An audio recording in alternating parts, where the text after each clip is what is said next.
إلهي لا تعذبني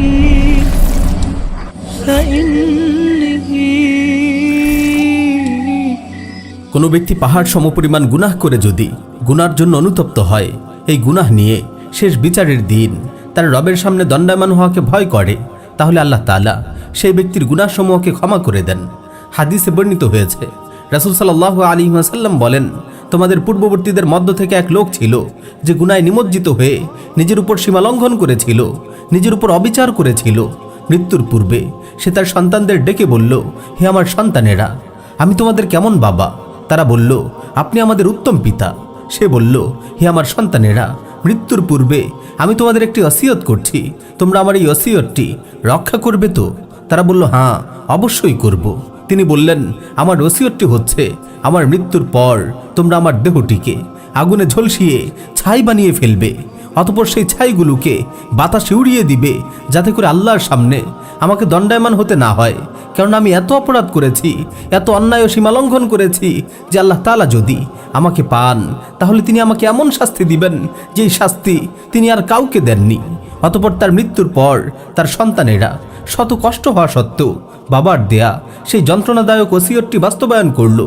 তাকে আগুনে পুড়িয়ে তার ছাইগুলো বাতাসে উড়িয়ে দেওয়া হলো। হাদিসের মধ্যে এসেছে, আল্লাহ তাআলা কিয়ামত দিবসে বাতাসে উড়িয়ে দেয়া তার সকল অংশকে একত্রিত করবেন। ইন্নাল্লাহা আলা কুল্লি শাইইন কাদির, কারণ আল্লাহ তাআলা তো সকল বিষয়ের উপর ক্ষমতাবান। অতঃপর আল্লাহ তাআলা তার সকল অংশকে একত্রিত করে তাকে পুনর্জীবিত করবেন। সে ভয়ে কাঁপতে থাকবে। আল্লাহ তাআলা বলবেন, হে আমার বান্দা, তুমি এই কাজটি কেন করলে?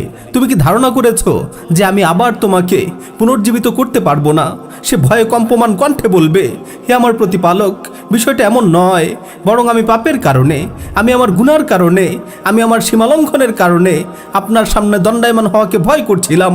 আপনার সামনে উপস্থিত হতে আমার প্রবল ভয় ও ভীষণ লজ্জা হচ্ছিল, এজন্য আমি এমনটা করেছি। এই কথা শোনা মাত্রই আল্লাহ তাআলা তার ফেরেশতাদের ডেকে বলবেন, হে আমার ফেরেশতারা, তোমরা সাক্ষী থাকো। হে আমার ফেরেশতারা, তোমরা সাক্ষী থাকো। আমি আমার এই বান্দাকে ক্ষমা করে দিলাম, আমি আমার এই বান্দাকে ক্ষমা করে দিলাম। প্রিয় ভাই ও বোনেরা, আল্লাহ তাআলা পবিত্র কালামে মাজিদে বলছেন, ওয়া আম্মা মান খাফা মাকামা রাব্বিহি ওয়া নাহান নাফসা আনিল হাওয়া ফাইন্নাল জান্নাতা হিয়াল মাওয়া। আর যে ব্যক্তি তার রবের সামনে দণ্ডায়মান হওয়াকে ভয় করেছে এবং নিজেকে প্রবৃত্তির অনুসরণ থেকে বিরত রেখেছে, জান্নাতই হচ্ছে তার একমাত্র আবাসস্থল।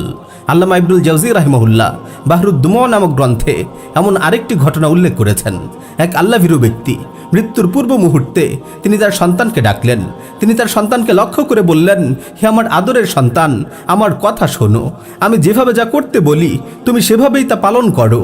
তুমি এক কাজ করো, একটি দড়ি দিয়ে আমার ঘাড়টিকে বাঁধো, তারপর আমাকে টেনে হেঁচড়ে শাস্তি দিতে থাকো। আমার চেহারাকে ধুলোয় ধূসরিত করো এবং আমাকে লক্ষ্য করে বলতে থাকো, এটাই হচ্ছে তার প্রতিদান যে তার রবের অবাধ্য হয়েছে। এটাই হচ্ছে তার প্রতিদান যে তার রবের অবাধ্য হয়েছে। বাবার কথা মতো ছেলে তাই করল। এরপর লোকটি আকাশের দিকে তাকিয়ে রবের কাছে ফরিয়াদ করে বলতে লাগলো, হে আমার রব, হে আমার মুনিব, হে আমার মাওলা, আপনার কাছে আসার সময় যে হয়ে গেছে, এখনই হয়তো মৃত্যু চলে আসবে। আমি আপনার কাছে কি নিয়ে উপস্থিত হব? আপনার সামনে কিভাবে দাঁড়াবো? আপনার সামনে কথা বলার কোনো সাহস যে আমার নেই। তবে আমি গুনাহগার, আপনি তো ক্ষমাশীল। আমি পাপী, আপনি তো দয়ালু। আমি গোলাম, আর আপনি তো আমার মুনিব। সুতরাং আমার সকল গুনাহসমূহকে ক্ষমা করে দিন। আপনি ছাড়া আমার আর কোনো আশ্রয়স্থল নেই, আপনি ছাড়া আমার আর কোনো শক্তি নেই। এরপর এই অবস্থাতেই তার রূহ বেরিয়ে গেল। এমন সময় বাড়ির কোনো এক প্রান্ত থেকে গুরুগম্ভীর কণ্ঠের একটি আওয়াজ ভেসে আসলো। উপস্থিত সবাই সেই আওয়াজ শুনতে পেল। সেই আওয়াজটি ছিল, বান্দা তার রবের সামনে অবনত হয়েছে, নিজ গুনাহের ক্ষমা চেয়েছে, আর রব তাকে নিকটবর্তী করেছেন, তাকে কাছে টেনে নিয়েছেন, আর জান্নাতে তার আবাস নির্ধারণ করে দিয়েছেন। প্রিয় ভাই ও বোন, আসুন সময় থাকতেই পুণ্যবান ব্যক্তিদের মতো আমরাও আল্লাহর নিকট তাওবা করি, নিজের গুনার জন্য অনুতপ্ত হয়ে ফরিয়াদ করি, ইয়া রাব্বি ইন আযুমাত যুনুবি কাসরাতান ফালাকাদ আলিমতু বিআন্না আফওয়াকা আযমু ইন কানা লা ইয়ারজুকা ইল্লা মুহসিনুন ফামান যাল্লাযী ইয়াদউ ওয়া ইয়ারজুল মুজরিমু আদউকা রাব্বি কামা আমারতা তাদাররুআন ফাইযা রাদাত্তা ইয়াদি ফামান যা ইয়ারহামু মালি ইলাইকা ওয়াসিলাতুন ইল্লার রাজা ওয়া জামিলু আফিকা সুম্মা আন্নী মুসলিমু। হে আমার রব, আমি জানি আমার গুনার পরিমাণ অনেক বেশি, তবে আমি এও জানি তোমার দয়া তার চেয়ে আরও বেশি। যদি নেককাররাই শুধু তোমার দয়ার আশা করতে পারে, তাহলে আমার মতো পাপীরা কার কাছে যাবে, কার কাছে গিয়ে ক্ষমা চাইবে? হে আমার রব, তুমি যেভাবে নির্দেশ দিয়েছো সেভাবে ভয়ে জড়সড় হয়ে অনুতপ্ত হয়ে তোমার কাছে ক্ষমা চাইছি, দুহাত তুলে তোমার কাছে ফরিয়াদ করছি। হে আল্লাহ, তুমি যদি ফিরিয়ে দাও কে আমায় রহম করবে? হে আল্লাহ, আমার বুক ভরা আশা আর তোমার অসীম অনুগ্রহ ছাড়া আমার কাছে আর কোনো ওসিলা নেই। হে আমার রব, আমি তোমার সামনে আত্মসমর্পণ করছি, তুমি আমায় ক্ষমা করো।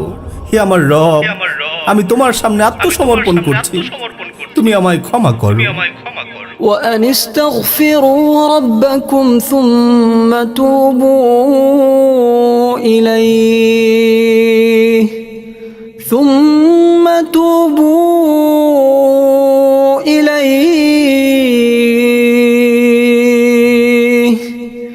يمتعكم متاعا حسنا إلى